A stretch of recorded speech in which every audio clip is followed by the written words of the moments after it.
This goes out to everybody in life, everyone in the world. If I had 30 seconds to tell everyone something in the world, if I could stand on a podium and tell everyone in the world something for 30 seconds, I would say, do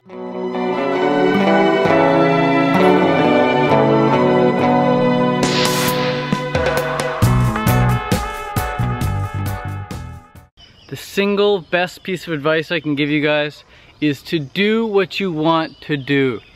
It sounds really simple, and it is, but we've been conditioned to not do what we want to do.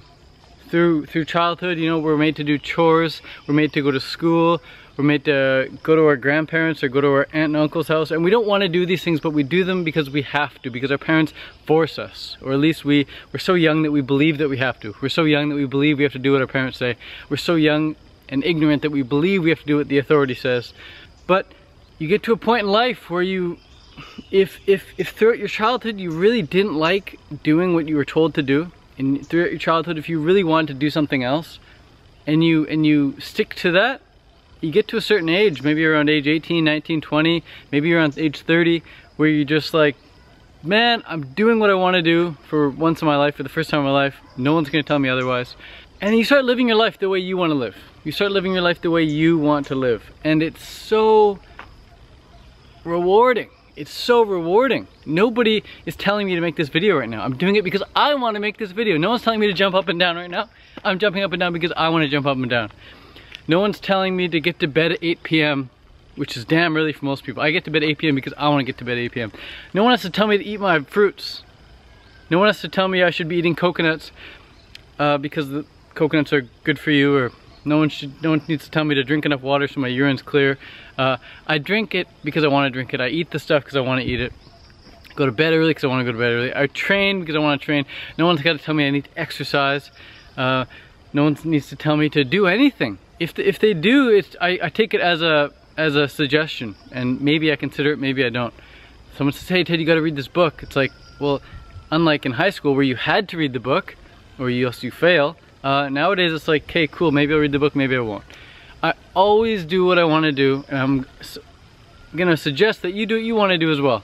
It's the one thing I like telling people to do. I don't like telling people to do many things unless they ask for direct advice, but this goes out to everybody in life, everyone in the world. If I had 30 seconds to tell everyone something in the world, if I could stand on a podium and tell everyone in the world something for 30 seconds, I would say, do what's most exciting, do what you want to do what brings you the most joy, do what makes you the happiest, for no other reason. For no other reason.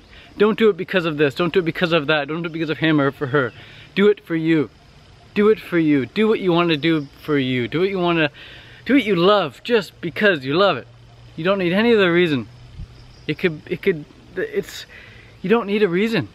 You're not doing it to get a certificate, to get a PhD. You're not doing it to graduate. You're not doing this to get six-pack abs. You're not doing this to get biceps. You're not doing this to clear your acne. You're just doing it because it's what you want to do, and everything else comes as a result. Now, granted, we start things in life, generally, because we want the finished product. So for example, I became a fruitarian initially. I started changing my diet up initially because I did want to clear my acne. I did want to clear my acne. I was sick of acne, and I knew that there was a link between diet and acne, between diet and clear skin. So I got going on that, and within a week, within a month, my acne pretty much cleared up like that. It was so nice. It was almost overnight. It's like, finally, it's like, whoa, no more acne. Now what? Well, I feel so damn good eating this way that I'm gonna keep going. And that's it. You just do it because you feel good. And same with fitness. It's like, hey, maybe I will get into triathlon to stay fit. And then once you start swimming, biking, and running, you're just like, wow, I love this. I need to keep doing it all the time. Maybe you start getting to bed early because you think, I gotta wake up early. Like, I have to get to bed early so I can wake up early. And then eventually, you wake up early all the time anyway. You're just like, I need to get to bed early just because it feels good. You just do things because you love to do them. You don't need a reason. You don't need permission from anyone either. You don't need permission. As children, again, we're conditioned to get permission. We're like, Mom, can I go to Tim's house? Mom, can I go to Susie's house? We're so conditioned to ask for permission. And we don't just take initiative and just do things because we know in our hearts that we want to do them and that we can do them. That's how you build up confidence. I think the people with low self-confidence are people who really seek permission from other people. And the people with the highest self-confidence, they just do whatever they want to do because it's just what they want to do. And they don't really care or think about what other people have to say about it. So I'm here in Thailand now. I left Canada. I have a 1-year visa now, so I'll be here for another year. And I'm just making YouTube videos. I'm training for triathlon, and I don't know where it's gonna lead. But you don't need to know where it's gonna lead. I'm just going with the flow, just doing it because I love it, and I'm just gonna keep doing it for as long as it's fun. When it's not fun anymore, I won't do it. I don't swim, bike, and run when I don't want to. That's the big difference between me and other triathletes. Most of the triathletes here have a program. They're all on a program. So if I ask them, like, hey, you wanna go for a run? They're like, oh no, sorry, I ran this morning, or oh no, sorry, I had to run yesterday. Or if I ask them, they wanna go for a bike ride? They're like, no, sorry, I gotta swim and I gotta run tonight. I'm like, man, just, okay. You gotta stick to your program, that's cool. But me personally, I just swim when I want, bike when I want, run when I want, and that just so happens to be pretty much twice a day, every day. I swim twice a day, every day, run twice a day, bike usually once a day, because it's not as fun as running and swimming for me at the moment. But yeah, I take the same approach to my training. I take the same approach to my YouTube videos. You know, people say you should be consistent. Got a lot of good advice from people who have mentored me, telling me be consistent with YouTube videos, upload at least 3 a week. Now I'm uploading almost 4 or 5 a week, and I'm not doing it to be consistent. I'm doing it just because I love to put these videos out.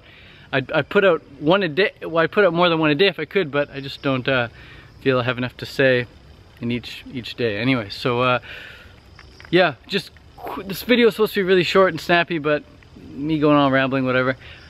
Do what you want to do the most exciting thing, and just remember that another brilliant piece of advice I got to give you guys: your circumstances in life don't matter. They don't matter. What matters is your state of mind. So if you're happy, everything's cool. If you're not happy, everything sucks. It's really that simple. I could be standing here, same circumstance, everything around me is the same, and all of a sudden get overwhelmed with happiness. Everything all of a sudden becomes so much more beautiful. I'd have such a great time just standing here. Or, same circumstance, nothing changes except my mental state, and I become very, very fearful, and everything starts to look horrific. Like everything starts to be scary. It's like the end of the world is coming. It's a trip. So, remember, your state of mind is more important than your circumstances. Your circumstances don't matter at all. Your circumstances don't matter at all. I'll say that again. Your circumstances don't matter at all. Your house could be burning down. Only thing that would matter is your state of being. Are you excited because you get to start fresh, or are you scared to death? That's the only thing that really matters. Your circumstances are really a reflection of you. So when you change, the circumstances change. You have a mirror in front of you. You don't go up to the mirror and say, smile, smile. You gotta be the one to smile first. As soon as you smile, instantly the mirror smiles. The reflection in the mirror changes. Same with the outer world. You know, people are always trying to change the outer world, trying to hammer away at the outer world, but it's when you change the inside world, when you change your mind, when you change your mental state, when you change your heart, when you change your gut, outside world changes. Instantly and automatically and effortlessly, the outside world will change. I'm in Thailand now. I'm living in Thailand. I'm living under the sun 365 days a year. I have the best fruit in the world. This was no accident. This is not an accident. This was on purpose. I designed my life to be this way. I had to change my mental state. I was living in Canada for so long. Now I'm here because I set the goal, wrote it on paper, thought about it every day, visualized it, and made it happen, made it concrete. So Canada was my circumstance. I changed my mental state, and now this is my circumstance. But it doesn't really matter that I'm in Thailand. It matters that I'm happy where I am. So same with you. Matters if you're happy where you are. Peace, guys.